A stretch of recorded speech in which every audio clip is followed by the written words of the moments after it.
Mbaknya senang menerima nasihat kalau apa?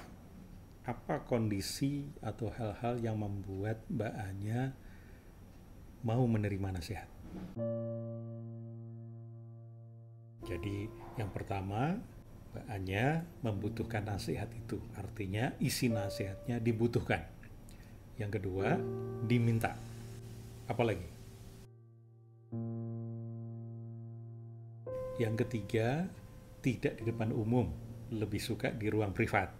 Keempat, ketika memberi nasihat, state-nya tidak serius, tetapi ada playfulnya. Apalagi? Kelima, ada rapo yang bagus. Rapo itu artinya hubungan baik. Sudah muncul trust, rasa percaya, dan syukur-syukur suka. Keenam, isi nasihatnya memiliki referensi yang logis, masuk akal, make sense, dapat dipercaya. Yang ketujuh, nasihat diberikan untuk kepentingan yang diberi nasihat, bukan untuk memenuhi ego yang memberi nasihat.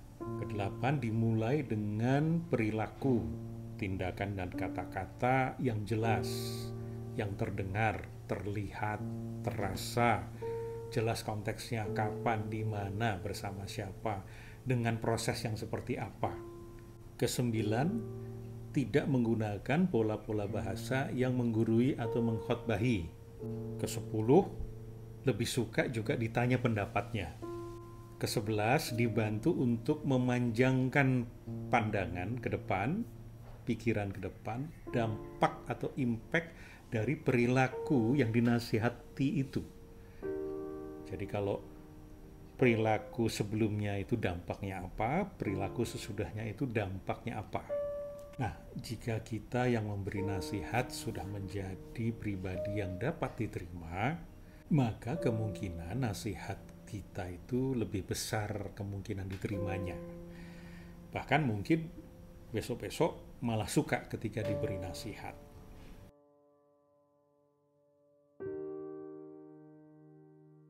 Ya kalau urusan yang agama, etika, peraturan, kita punya tanggung jawab sosial.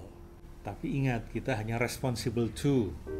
Tanggung jawab kita hanya perkara nasihat kita diterima atau tidak, itu sudah tanggung jawab orang yang diberi nasihat. Pilihan dia, keputusan dia, tanggungan dia atas segala risiko dari pilihan-pilihan dia. Kita pun perlu upgrade skill kita dalam berkomunikasi, khususnya dalam memberi nasihat. Dan nasihat itu tidak selalu berupa ceramah, khotbah. Kita mempertunjukkan apa-apa yang kita nasihatkan itu sendiri sebuah nasihat yang nyata. Bahkan tanpa kita memberi nasihat, orang terinspirasi dengan apa yang kita lakukan. Karena yang kita lakukan adalah sebuah nasihat.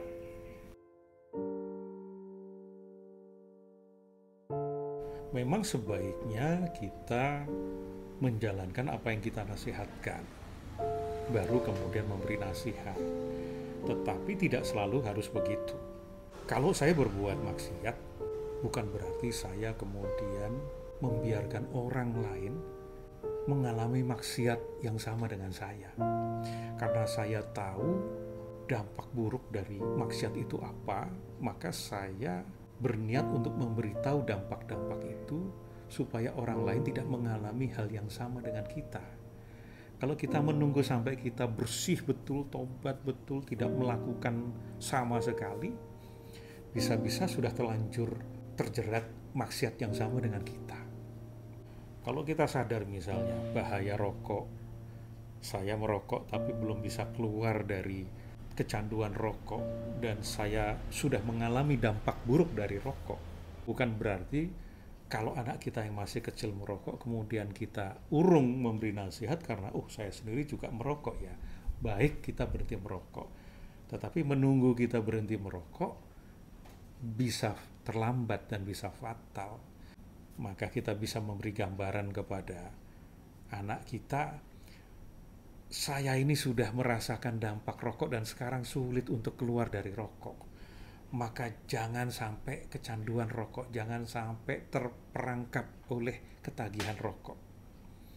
Nah, selanjutnya kita sudah menunaikan tanggung jawab kita memberi nasihat yang baik. Setelah itu ya sudah. Karena kita hanya dapat mengendalikan pikiran, perkataan, dan perbuatan kita, kita tidak dapat mengendalikan pikiran, perasaan, ucapan, dan tindakan orang lain, khusus yang sudah dewasa. Maka yang kita lakukan adalah memilih pikiran, perasaan, ucapan, dan tindakan yang menginfluence, yang mempersuasi. Jadi tugas kita hanya menginfluence, bukan memaksa, mengatur, mengendalikan, bahkan menguasai. Karena untuk masuk surga itu tidak bisa dipaksa.